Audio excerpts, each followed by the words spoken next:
Hello guys, welcome back to Manhas cookings. ഇന്ന് നമ്മളിവിടെ തയ്യാറാക്കാൻ പോകുന്നത് ബീൻസ് മെഴുക്ക് പുരട്ടിയാണ്. ഇത് വളരെ എളുപ്പത്തിൽ എങ്ങനെ തയ്യാറാക്കാമെന്ന് നോക്കാം. ആദ്യം വെളിച്ചെണ്ണ പാനിലോട്ട് ഒഴിച്ച് ചൂടാവാൻ വേണ്ടി വെക്കുക. വെളിച്ചെണ്ണ ചൂടായതിനു ശേഷം 2 സവോള അരിഞ്ഞത് ഇതിലോട്ടിടാം.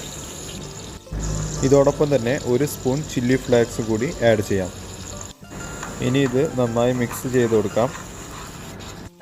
ഇനി ഇതിലോട്ട് കുറച്ച് വേപ്പിൻ്റെ ഇല ഇടാം.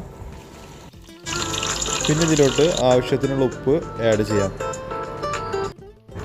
ഇനി ഇതെല്ലാം ഒന്ന് മിക്സ് ചെയ്തതിന് ശേഷം നമുക്ക് ഇതിലോട്ട് ബീൻസ് ഇടാം.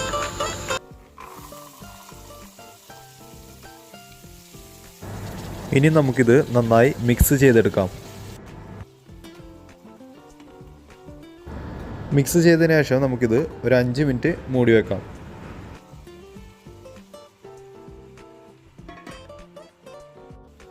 ഇപ്പോൾ ഏകദേശമൊക്കെ കുറച്ച് വെന്തിട്ടുണ്ട്. ഇതിലോട്ട് നമുക്ക് പച്ചമുളക് ഒരു 4-5 എണ്ണം ഇട്ട് കൊടുക്കാം. ഇനി ഇതിലോട്ട് കുറച്ച് തേങ്ങ ചിരകിയത് ഇട്ട് കൊടുക്കാം. തേങ്ങ കിട്ടുമ്പോൾ നല്ലൊരു സ്പെഷ്യൽ ടേസ്റ്റാണ് ഇതിന് കിട്ടുക. അതിനുശേഷം ഇത് മിക്സ് ചെയ്തതിന് ശേഷം ഇതിലോട്ട് കുരുമുളക് ഇട്ട് കൊടുക്കാം. അത് ഓരോരുത്തരുടെ എരിവിനനുസരിച്ച് നമുക്ക് ആഡ് ചെയ്യാവുന്നതാണ്. ഇനി ഇത് നമുക്ക് ഒരു 4-5 മിനിറ്റ് കൂടി മൂടി വെക്കാം.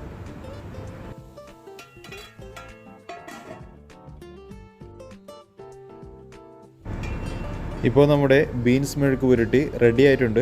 ഇത് വളരെ എളുപ്പത്തിൽ തന്നെ നമുക്ക് ഉണ്ടാക്കാൻ പറ്റുന്നൊരു വിഭവമാണ്. എന്തായാലും നിങ്ങളും ഇതുപോലെ ഒന്ന് ട്രൈ ചെയ്ത് നോക്കി വെക്കുക. നിങ്ങൾക്കും ഇത് ഇഷ്ടപ്പെടാതിരിക്കില്ല. ഈ വീഡിയോ നിങ്ങൾക്ക് ഇഷ്ടപ്പെട്ടിട്ടുണ്ടെങ്കിൽ ലൈക്ക് ചെയ്യുക, സബ്സ്ക്രൈബ് ചെയ്യാത്തവരുണ്ടെങ്കിൽ സബ്സ്ക്രൈബ് ചെയ്യുക. അപ്പോൾ നമ്മൾക്കിനി അടുത്ത വീഡിയോയിൽ കാണാം. താങ്ക്